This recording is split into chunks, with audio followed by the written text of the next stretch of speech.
Thousands of years had passed since the battles between the two priest castes, which triggered the decline of Atlantis. The mysteries of Atlantis and its magic era had been forgotten for a long time. The invisible forces of the spiritual hierarchy and the Space Brotherhood secretly introduced a brotherhood to erect a chain of world empires. Entire civilizations have risen under the secret guidance and inspiration of this brotherhood.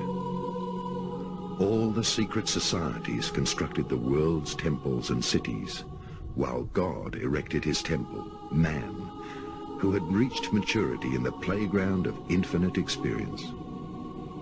In ancient Egypt, the Brotherhood of the Snake had been in power for a long time, when arguments originating from the old conflict between the two brotherhoods of Shambhala and Agartha from Atlantis arose and flared up time and time again. This came to a climax in an argument between the Babylonian and Hebrew castes, in which both argued that they were the god race of the extraterrestrials. Thousands of years went by in which the same game of power and polarity opposites took place.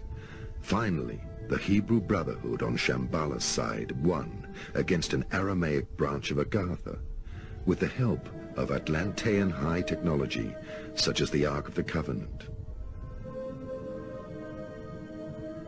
During the entire time frame of the Old Testament, from the flood to Abraham and Moses, who received new guidance from God guardians, there was a brother war between the scattered Aryan castes of Atlantis with their ever lower descending consciousness. Thousands of years went by, and the Hebrew caste system with its tradition of lodges blossomed and freed itself from the high priest Egyptian power.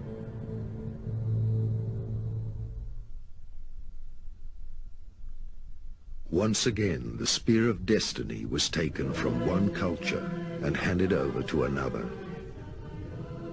The Space Brothers secretly inspired the Hebrew priests and guided them in order to direct the newly chosen people of God. The Hebrew leadership role strengthened, and generations grew up under the influence of the deep mystique of the Hebrew initiation scripts and ceremonies of the rabbis. The prophets told the priests that they could foresee the birth of a new Messiah who would bring a new age. The prophecies also said that the Messiah would have incredible abilities and would be more powerful than all the world's kings. So the Hebrew Brotherhood knew for a long time approximately when the Messiah would be born, and they were very afraid to lose their spiritual and worldly powers. No wonder King Herod, when he heard of the birth of Christ, sent people to look for him. The Brotherhood feared that their power would be taken from them. By the time Christ started his work, visiting the scriptural scholars and making it clear to them that God's life was in the inner life of man and not in their dead scriptures, the end of the magical era of the Atlantean Brotherhood was not far off. From Atlantis' dark age to the rebirth of light, the path of becoming human was long and cruel. Through thousands of years, the Brotherhoods worked undercover in all cultures. Thus we can trace their path from Atlantis to Egypt, to the Holy Land, through Greece to Rome, and in all European royal courts. In recent times, they sent their leaders to new countries, such as America and Australia. Today, there are very few countries which have not been led from the outside by the old world order of the Brotherhoods.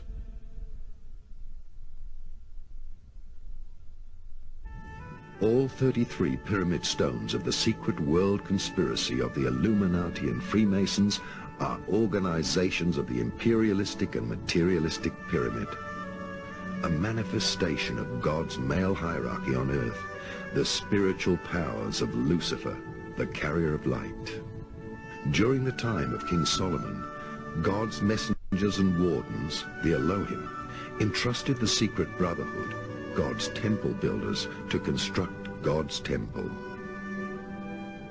The Freemasons and Illuminati, meaning the enlightened, and earlier called the Templars, had the difficult task of building God's temple. Symbolically, God's temple represents the human animal, half man, half beast, who has to be taught in order for him to live through every possible experience, both positive and negative, and continue learning through these experiences until he has transcended his lower attributes. These powers financed all wars and conspiracies, but also funded welfare organizations and extensive government plans of the Western world in order to offer human souls a playground for experiences. Now, for that very reason, we can understand the meaning of, I am the one power who desires good and creates evil. I am the one power who desires evil and creates good.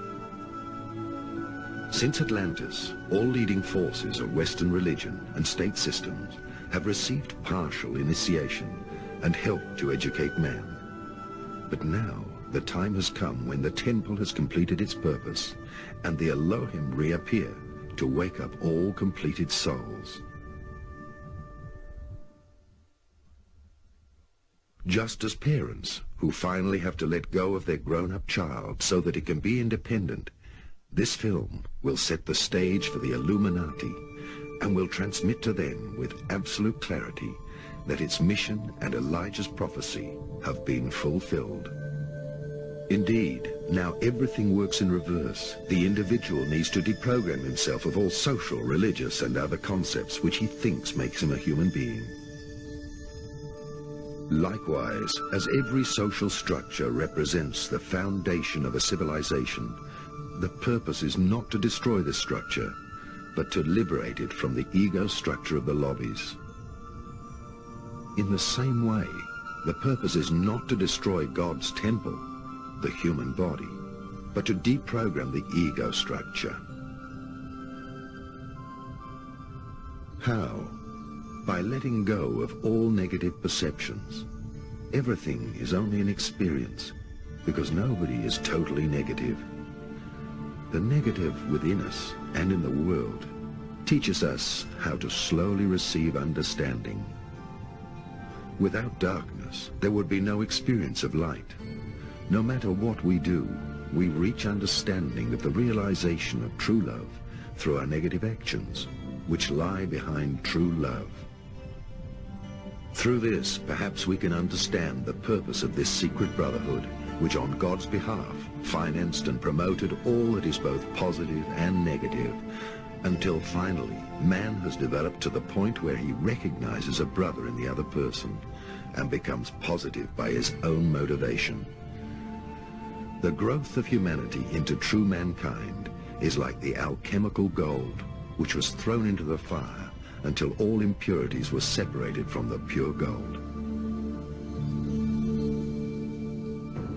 On Earth, all social power systems since Atlantis have been led by the Brotherhood of the Snake, which in turn was guided by spiritual and extraterrestrial forces of the Guardians.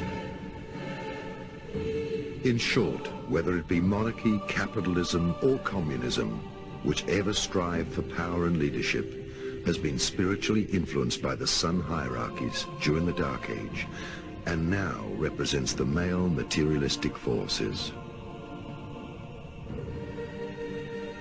Of course, we have been guided by our religions and powerful leaders during the Dark Age, but these in turn have also been led by spiritual masters. Many people of lower grades of initiation do not even realize that extraterrestrial and cosmic influences of the sun hierarchies have been placed at the top of the pyramid of the lodges. During the Dark Age, sun hierarchies, the Illuminati, are the rulers, accomplished masculine forces, the builders of matter. In the last Golden Age, moon hierarchies, the Luminari, the accomplished feminine cosmic forces, ruled and brought matriarchy. The completed souls of the next cycle unite within themselves the sun and moon, which is symbolically a marriage of mind and matter. The union of man ego and woman soul within a human being leads back to immortality. In the future, the higher self will be a human being on Earth. Christianity and the Templar Order. Each time it was written down, the true revelation of the divine was falsified, because every testament always represents an interpretation of that not experienced. This is how the world religions originated, with all their different sects, which strictly followed dead words to the letter, and were misled from generation to generation further away from the truth. After Christ's death, his words were wrongly interpreted also, and in parts purposely falsified. During the first century, great disappointment was felt within the first original Christian congregations, when part of the scriptures were falsely interpreted by the secret Hebrew brotherhoods, who stood on the side of the Romans. The Atlantean gospel of the life of the Essenes, Essena, which still includes the teachings of reincarnation, but excludes any interpretation of evil, led through the centuries to the strong division between heaven and hell. Peter, in his last days, recognized what had happened and asked to be hanged by his feet, symbolizing the world's confused situation. Back then, all his followers were only comforted by the knowledge that one day in the future, just before the return, they would be reborn in order to inherit the world. For a long time, Christianity and the secret lodges of the Brotherhood had entered the European royal courts, where various knightly brotherhoods went to look for their roots in the Holy Land. Crusaders from all the European countries started on their journey to the Holy Land. Some of these knights had not been initiated by the Freemason Brotherhood, who had already at the time total control over the Vatican. They were searching for the truth because they disagreed with the activities of the head of the church. Especially during the 11th century, German and Baltic crusaders traveled to Syria, where an old master called the Elder of the Days told them the whole truth about the Atlantean brother war of the priesthood castes. The Babylonian stone plates revealed to them the destruction of the Aramaic Brotherhood by the Hebrew Brotherhoods, and the whole truth about the falsification of the gospel of the Essenes and Christ's message. This led to an immediate split from Christianity, and a new order of Templars was founded. After their return, the Templars used their newfound knowledge of Atlantis and built the Grail castles throughout all European countries. They introduced the money system and enjoyed a high reputation. Later, they were persecuted by the church. The old lodges followed, and the Inquisition began. Some of the knights came to Vienna, Heilig and Kreuz, where they established several monasteries and castles on sacred geomantic energy sites, where they kept part of the knowledge in scriptures. For centuries, part of the Templars' knowledge was hidden in and around Vienna. After the Inquisition, the old brotherhoods again seized power in a new disguise. Part of the Freemasons and of the Illuminati were directly evolved from this Templar Brotherhood. At the turn of the century, there was a monk in Vienna, a member of the Templar Order, who did not quite fit into the picture of the Brotherhood. He left the Brotherhood and the monastery near Vienna, and took the name of Lance von Liebenfels. Previously, Lance von Liebenfels had been a spiritual member of the Order of the Holy Cross, and had written a work on a knight statue which stands on a monkey. This philosophy of one who stands on a monkey had an extraordinary impact on him, and this was also the core of the ideology. He believed that this knight who stands on top is a Templar, and that the Templars, the noble or heroic knights, were supposed to be in opposition to the ordinary humanity, which is represented by the monkey and which has to be crushed. Indeed, there would be a godlike human race and an animal human race, one should say in opposition to the animal-human race. Lanz von Liebenfels mingled his Templar knowledge with the Bhagavad Gita translations, which describe the battle of the gods of Atlantis. Later, he taught specifically that the Aryan race of the Brotherhood was the god-human beings, and that the Chandalan were the godless beings. They were involved in endless battles, as mentioned in the Indian mysticism. His worldview was that the Hebrew Brotherhood was the direct descendant of the godless, which suppressed the world of the Aryan gods during the Dark Age. Another interpretation was that the Nordic and Germanic people were the only descendants of the Atlantean Aryan gods, and that their origin could only be identified by their blonde hair and blue eyes. Lanz von Liebenfels was fundamentally convinced that world history arose from the battle between the races, between the noble, heroic and godlike human beings and the animal beings, and in between there were even some combination of both. Thus, through a cleansing process and through the slavery and oppression of the so-called lower human beings, a godly era would appear, if the race conflict was to be won, in Lanz's view. Indeed, this is the root of racism. Since the time of Atlantis and its sinking, two castes of priests fought against each other, the Shambhala and Agartha, constantly changing into new shapes and new cultures. The earth and its eras may only be a mirror of this spiritual argument. In Austria, the old Austrian Templar monasteries are situated all along the river Danube. One of them stands in Branau, the birthplace of Adolf Hitler. We can only guess as to whether Adolf Hitler in his youth met Lanz von Liebenfels already at the Branau monastery, or whether he met him later during his years of study in Vienna.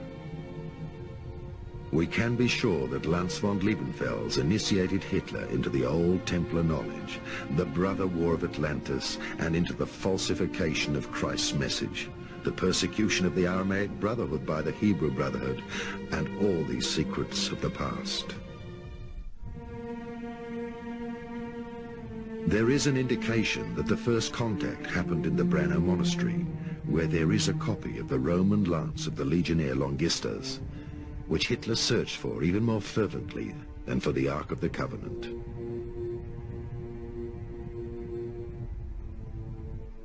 The lance of Longistus was supposed to hold magical powers, as it had been thrust into Christ's heart. The secret Atlantean teaching tells us that when the extraterrestrial gods fell in love with the still reincarnating human animal women, there was a war between the gods. The dissidents, the fallen angels, were banished to become humans. The last remains of the fallen gods from Atlantis were the kings of the Indo-Aryan castes and priesthoods. These Aryan priesthoods were dispersed by the incoming black races of the subcontinents, and the era of the gods came to an end. For thousands of years, the god-humans from the stars were incarnating into humans, while the Indian scholars were still fighting over which of the descendants of the Aryan gods belonged to the animal-human race.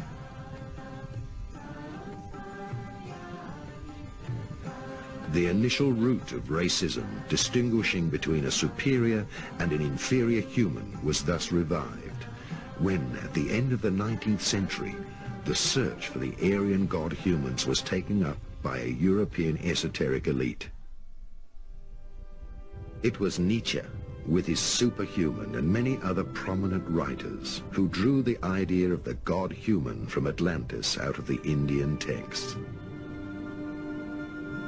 It was a few decades later that the secret esoteric teachings, mixed with the lost times of the Crusaders and the lost ideals of chivalry from the Germanic god legends, would influence a young man in Vienna.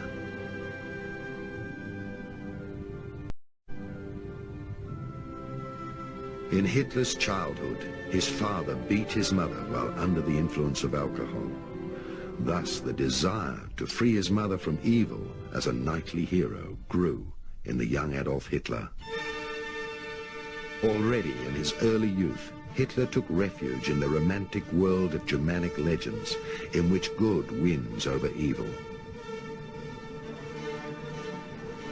This mysticism of the polarity of good and evil reached its peak in Vienna with the study of the esoteric literature of the Indo-Aryan battles of the gods.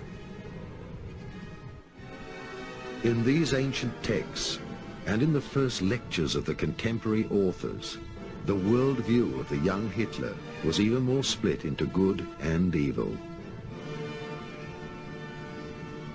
In Vienna Men's Hospice, and inspired by these texts in solitary moments, Hitler forged his worldview.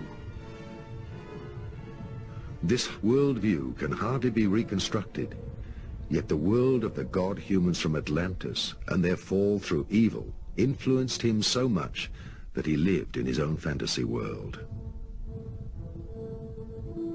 When Hitler came across the books of Guido von List, and later of Lance von Liebenfels, the fire to free the world from all dark forces was unleashed.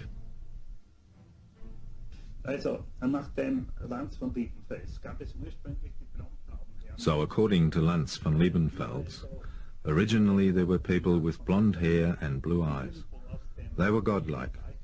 They came from somewhere in the universe, and amongst them were the animal-like humans, particularly the so-called monkeys.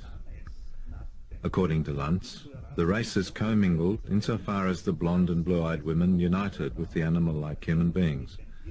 This is how the mixed races appeared, and these were called the little monkeys or Chandlan. Indeed, this comes from the Indian tradition.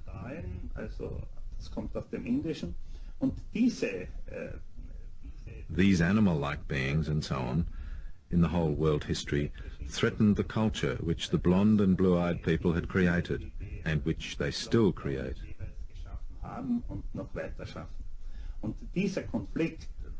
So this conflict is the fight of the animal-like, the lower beings against the so-called noble, heroic people.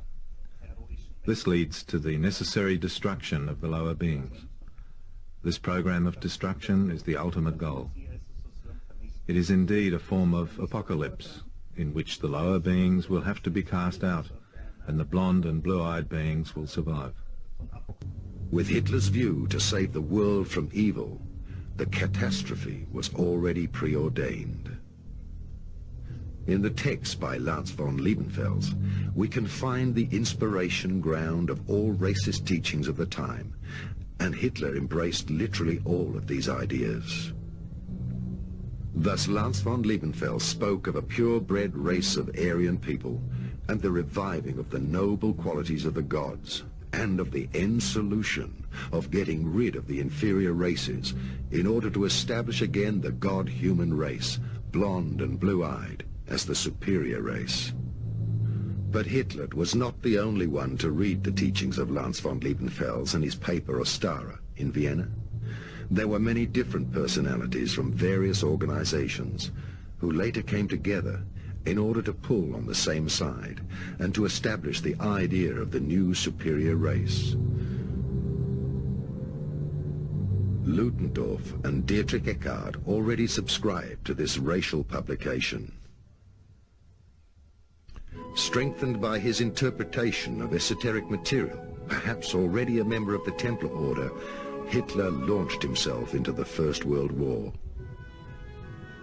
He may have already made contact with Ludendorff before the First World War as an equally esoteric-minded friend. His chance to convince all that he was the German savior who would lead the battle against all injustice on earth came a few days after the beginning of the First World War in Munich, where he spoke up after the liberation battle against the communists. For a long time, he kept secret his esoteric knowledge and his membership of one of these esoteric sects. It was only when he came to power that people started to think about the idea of a blue-eyed race superior to all other races. A new Atlantean god was to be bred again, who would embody the godly qualities and psychic abilities. And the animal human of the rest of the world was to serve the super race.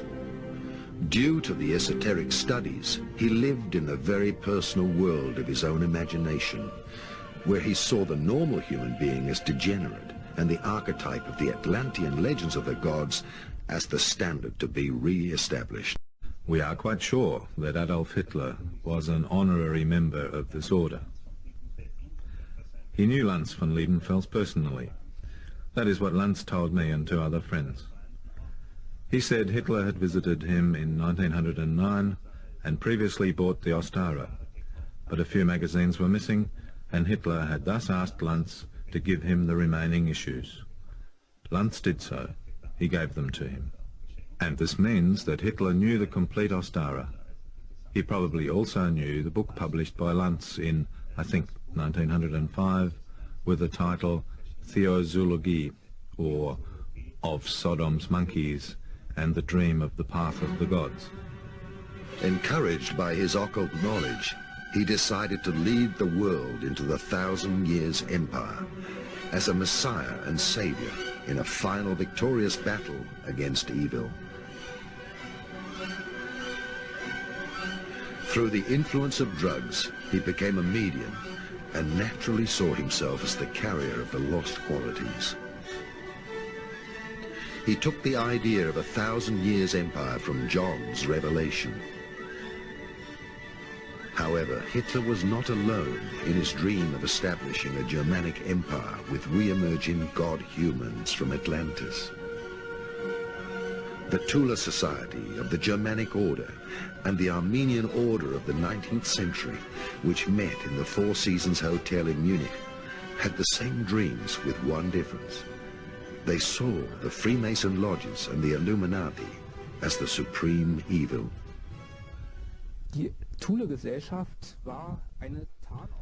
Not many people know that the Thule Society was a cover organization of the Germanic Order. This Germanic Order was created around 1912, and the Thule Society appeared later. Theodor Fritsch was the driving force behind the Germanic Order, and he, of course, was the mastermind of German anti-Semitism. At the beginning of this century, he had already conceived that the Jews, and the organization which represented the Jews, which embodied Jewish culture, namely Freemasonry, in his opinion had to be fought against, preferably by an organization of the same caliber, indeed with a secret lodge. That is why the many anti-Semitic associations of the time, as well as the readers of his magazine Hammer, became united in the Reichshammer Union in 1912. The Germanic Order was created as a secret sister organization. Their principles were identical to those of Freemasonry, but it fought against its opponent with Germanic ideas. Finally, a work of conspiratory nature emerged. The Germanic Order would only take on trustworthy people of Germanic nature. To that effect, very detailed prescriptions were applied in order to achieve the desired result. People had to be preferably blonde and blue-eyed. They had to have a secure income. They had to have status and, of course, have internalized the appropriate ideas. The Germanic Order did not develop very well in the First World War because many of its members were involved in the war and membership dwindled. The first disagreements occurred, and in 1916 the Germanic Order was split. One branch of the Germanic Order renamed itself and became the Germanic Order Pilgrim to the Holy Grail, out of which the Thule Society emerged later. Rudolf von Sebottendorf contacted the Grand Master of the Order, Hermann Paul, and both decided that Sebottendorf would build up the Bavarian provincial branch of the Germanic Order. Indeed, he did so. He recruited members and in August 1918 the great inauguration took place.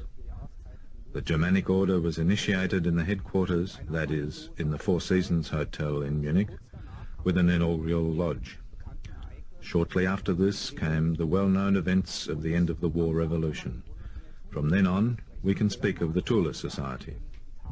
The Germanic Order then renamed itself with the cover title Thule Society in order not to divulge the conspiratory secret alliance and to hide amongst other popular organizations, thus having a greater range of action.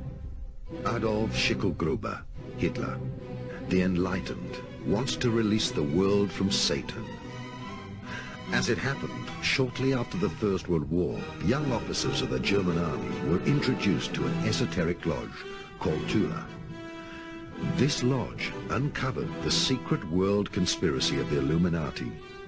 These officers were extremely excited when they discovered that the war they had just lost had already been predicted as a conspiracy during the 19th century in the secret scripts of the wise men of Zion.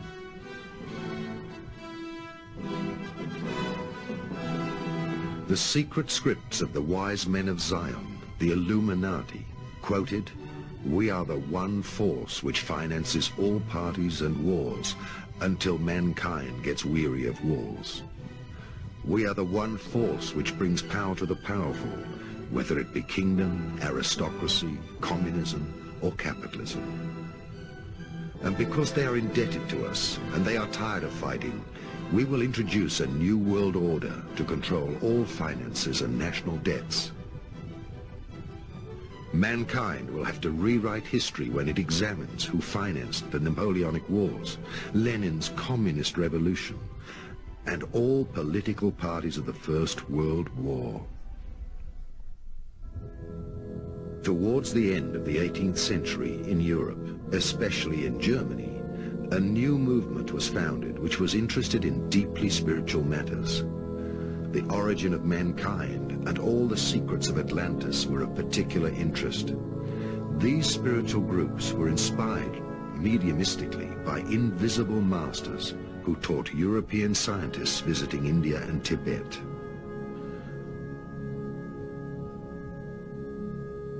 The foundations for these secret esoteric teachings were the secret writings of Petrova Blavatsky. At the beginning of the 19th century, various esoteric groups, such as the anthroposophists of Rudolf Steiner, were directly issued from these teachings. They mentioned the coming of a new age, which would be preceded by a great battle between good and evil. The teachings by the invisible masters of Shambhala were mixed by the esoteric followers of the time with other religions such as Hinduism, Buddhism, and John's secret Christian prophecies.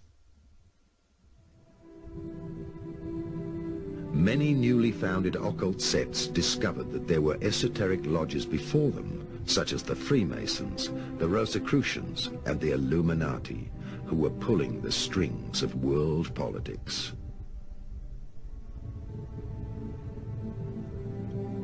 The new occultists of the turn of the century were waiting for the new golden age to arrive, and like various sects today, believed themselves to be the chosen ones. They would inherit eternal life and the 1,000 years empire after the apocalypse and the return of Christ. At a time of turmoil, many groups wished for one enlightened leader. Shortly before his death in 1923, Dietrich Eckart is supposed to have said, "Follow Hitler, Hitler will dance. I have composed the music to his dance. I have given him the opportunity to get in touch with them.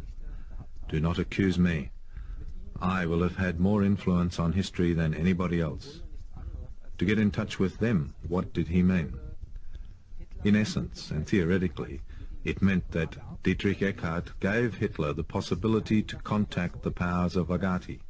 He convinced him that he had to complete the work of Agati. It meant the demise of Shambhala represented in the international Freemasonry.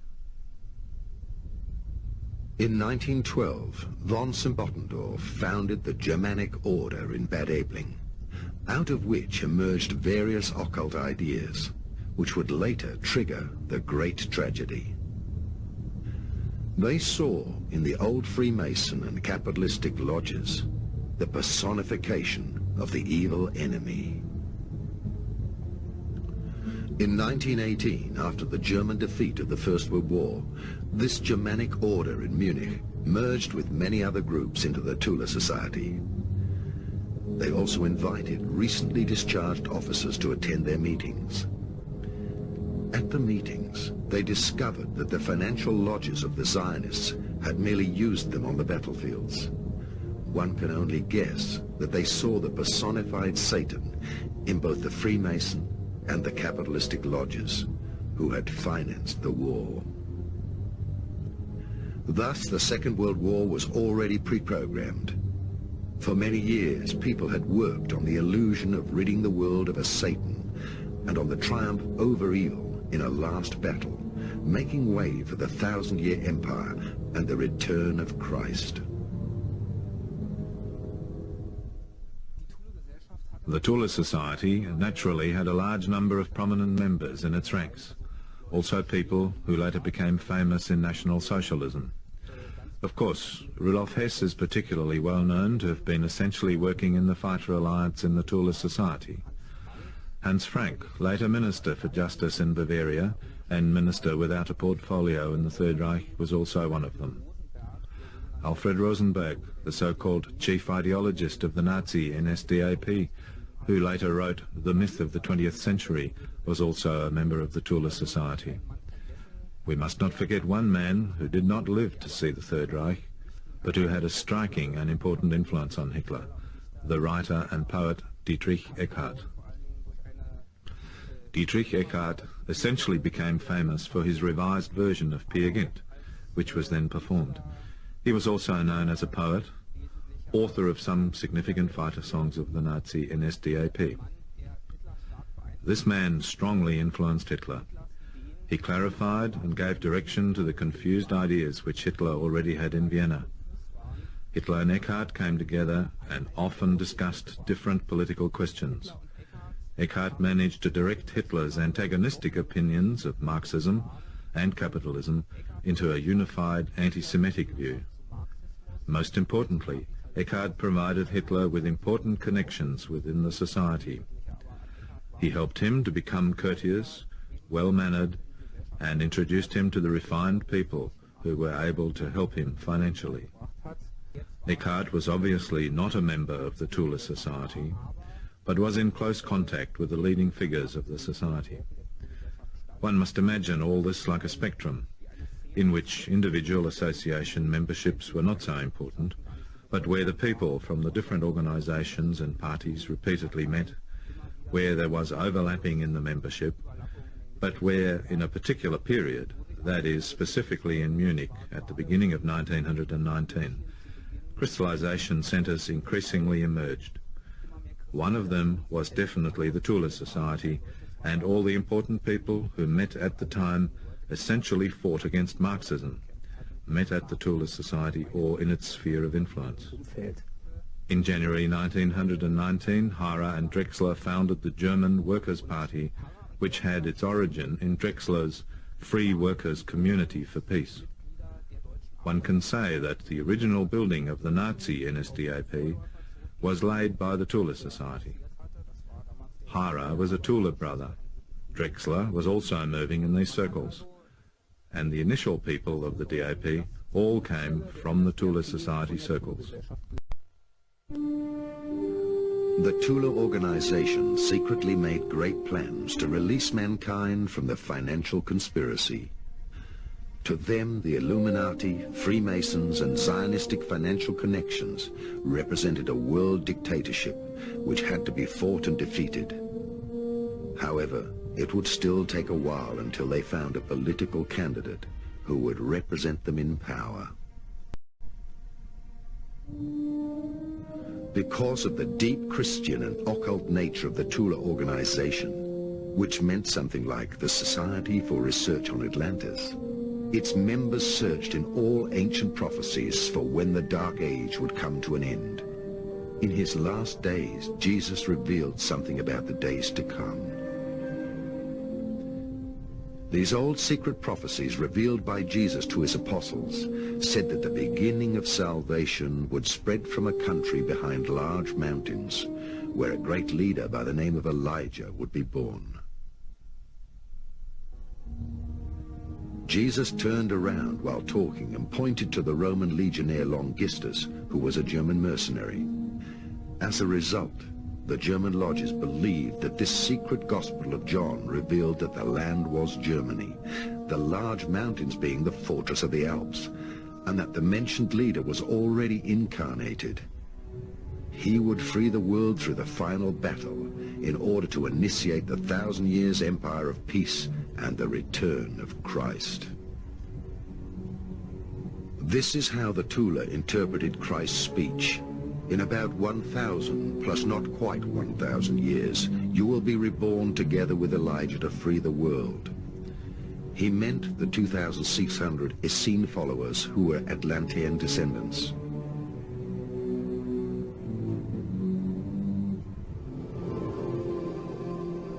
The actual prophecy was that light workers who had taken on his work would be reborn in approximately 2,000 years, together with Elijah, who at the time of Christ was John the Baptist, in order to herald the imminent return of Christ and of life itself, and to announce the end times. In this secret revelation, it was mentioned that the power would be taken out of the hands of the Hebrew Brotherhood. Jesus meant that the spiritual power would be given to another country. The German Thule Society still identified itself with the role of world savior, which could free the world of evil. This idea became the heart of its anti-Semitic teachings. When this occult sect thought it was freeing the world of Atlantean Freemasonry through the Second World War, it expected part of this secret prophecy to be fulfilled. The brother war of the two priesthood castes of Atlantis was reenacted in the Second World War through the Thule Society. The members believed themselves to be Christ's followers, fighting the battle for freedom from the Hebrew lodges. Yet these souls of the Third Reich were the other brotherhood of Babylon, which had lost power. The brothers from Agatha, who in their previous high culture in Babylon had lost against the Hebrew priesthood. The Second World War was a continuation of the Atlantean Brother War. It was karma, which is the greatest mystery, revealing that in fact the Jewish and the Germanic roles had emerged from a common Atlantean past.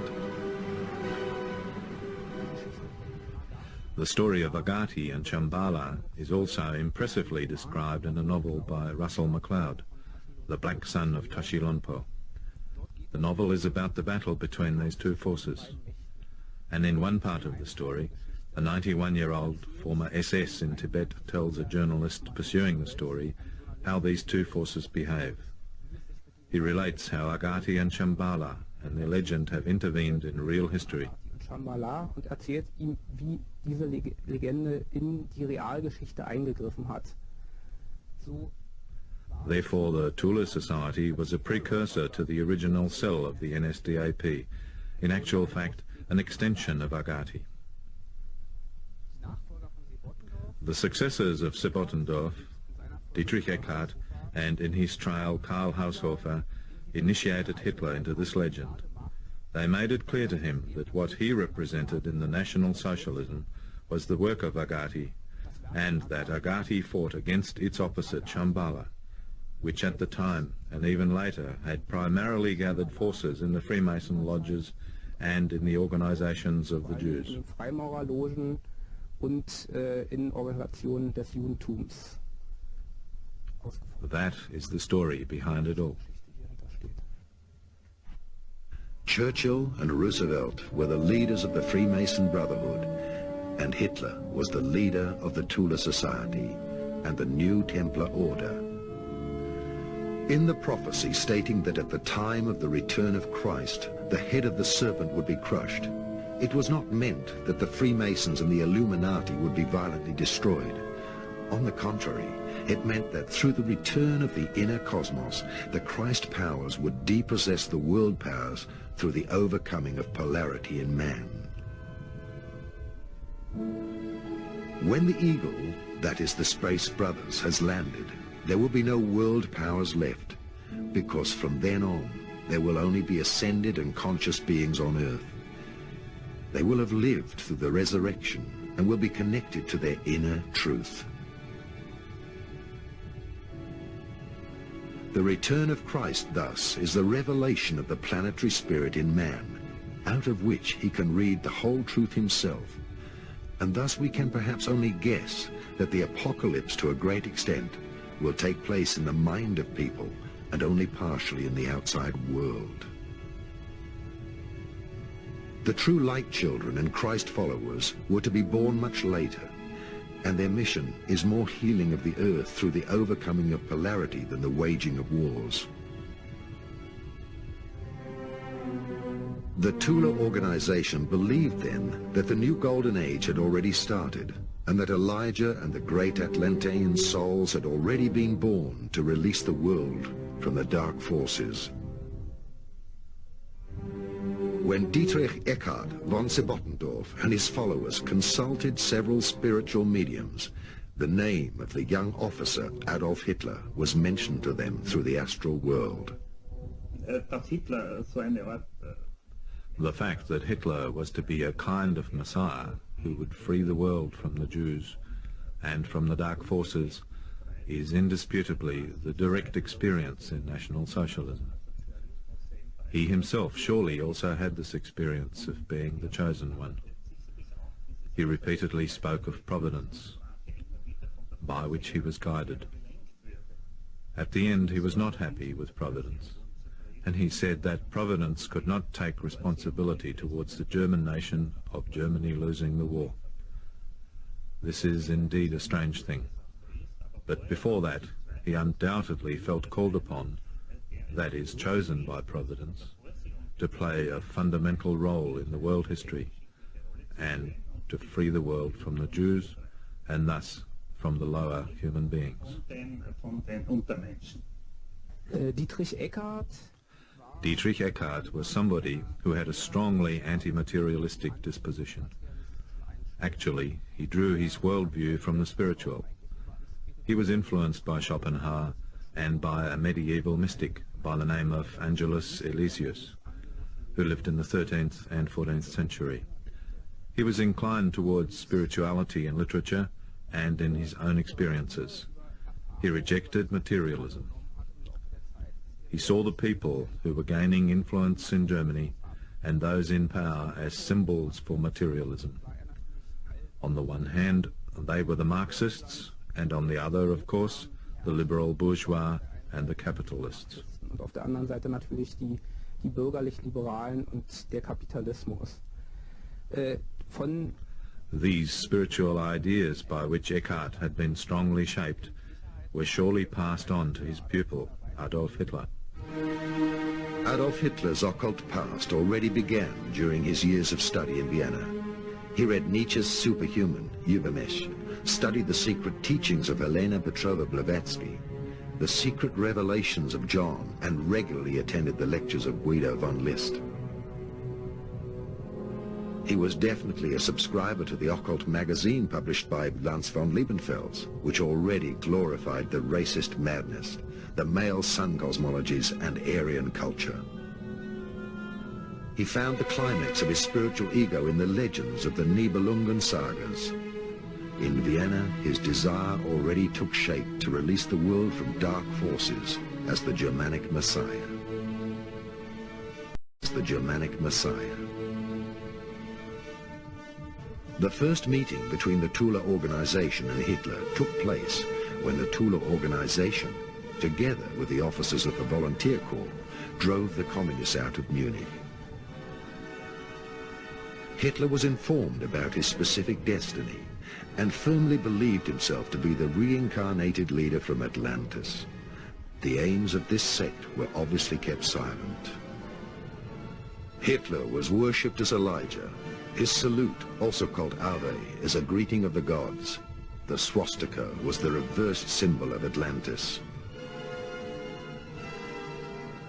If the swastika is turned anti-clockwise, it means the resurrection of souls, the ascension into the Golden Age. Turning the swastika clockwise means the descent of souls into the Dark Ages. Germany Awake was written on every banner, the sentence supposedly an awakening call towards a new Golden Age. The Thule organization wanted to bring about, by force, the resurrection of Atlantis and the 1,000 years empire foretold by Christ. No wonder they used the sign of the descent into the Dark Age. Adolf Hitler was adored as a savior by 50 esoteric groups and brought to power.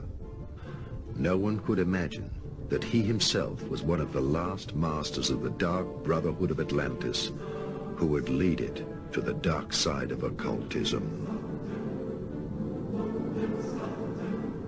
For the first time during the modern era, an esoteric sect came to power, with all its divisions and various branches.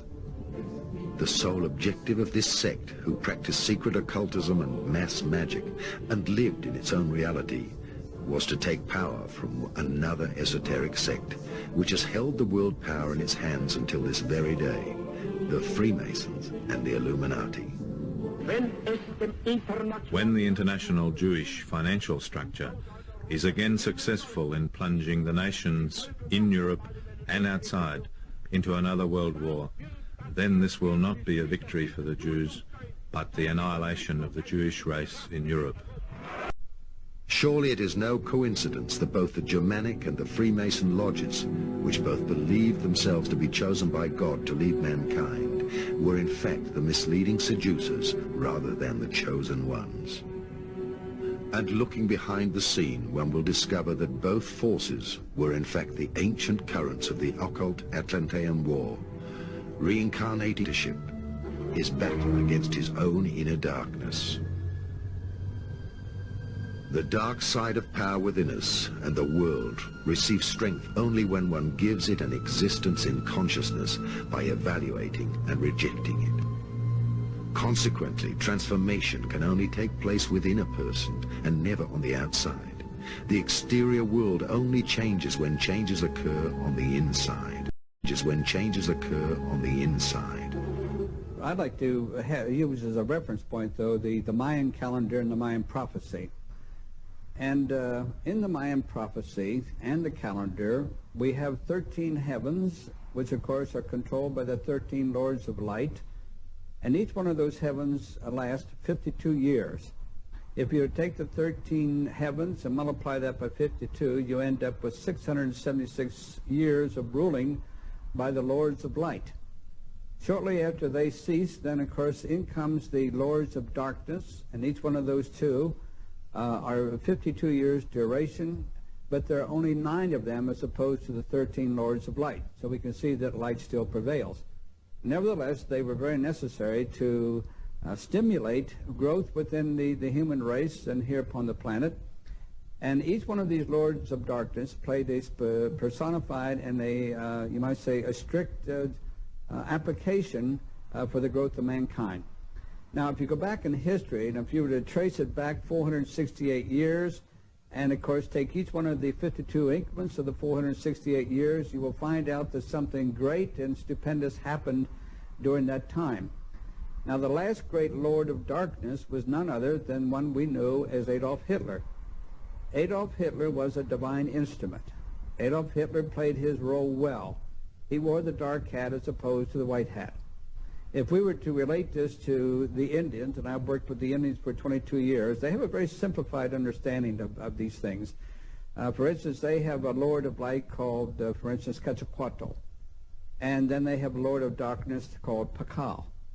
Now, in their mythology and in their understanding of the Lords of Light and Lords of Darkness, these two are brothers. They are twins, in fact.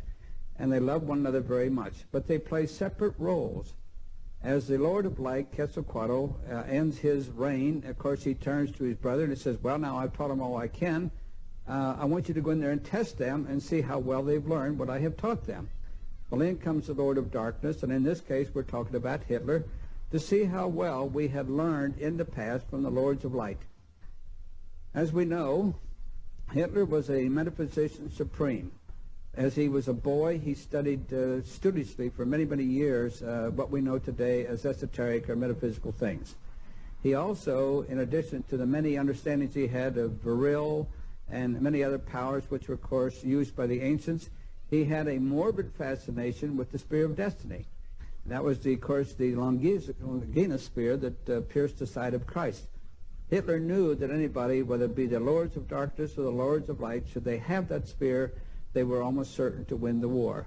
Now, he wanted that spear for so long, and there was one in a man by the name of Rudolf Steiner, who lived here in Germany also, and he and Hitler both had a morbid fascination for that spear of destiny. Later, we know that Rudolf had to flee for his life because Hitler felt that he would get the spear and he wouldn't have it. So when we talk about Hitler, we're talking about, in my understanding, a divine being. I can remember 3 years ago in Frankfurt when I said before a large audience that Hitler was a divine being, when of course I thought they were going to stone me. But I let that sink in, and finally I said he was the last Lord of Darkness. And after I had explained it to them, then of course they accepted it. Therefore, every exterior revolution is already doomed in advance, because the masters of revolution themselves will later become the dictators of this world. The worst that can happen is the rule of a spiritual leader who is striving to gain world power, but who only understands half the truth and has not yet surrendered his ego to divine guidance.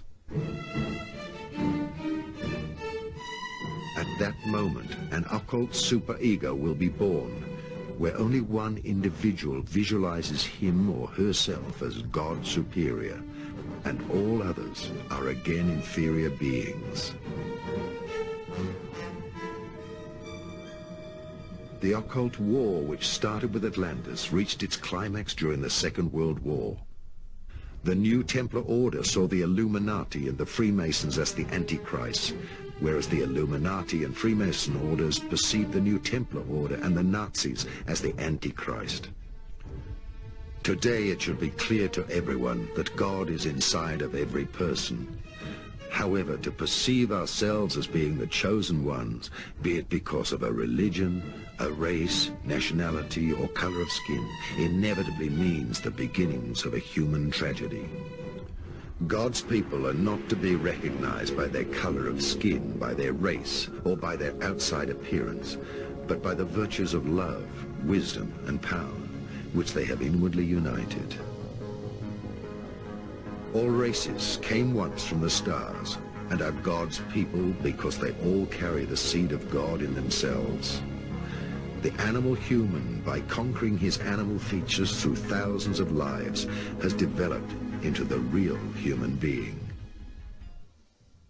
Were there any contacts between the Third Reich and extraterrestrial races? My very long research into the terrestrial secret societies has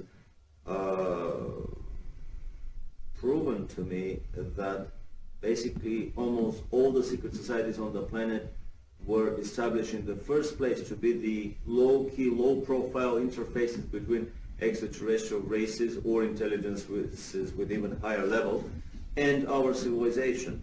In my research, we've discovered that the Germans were in contact with at least a dozen alien races, all of them loosely grouped under one philosophical, religious program.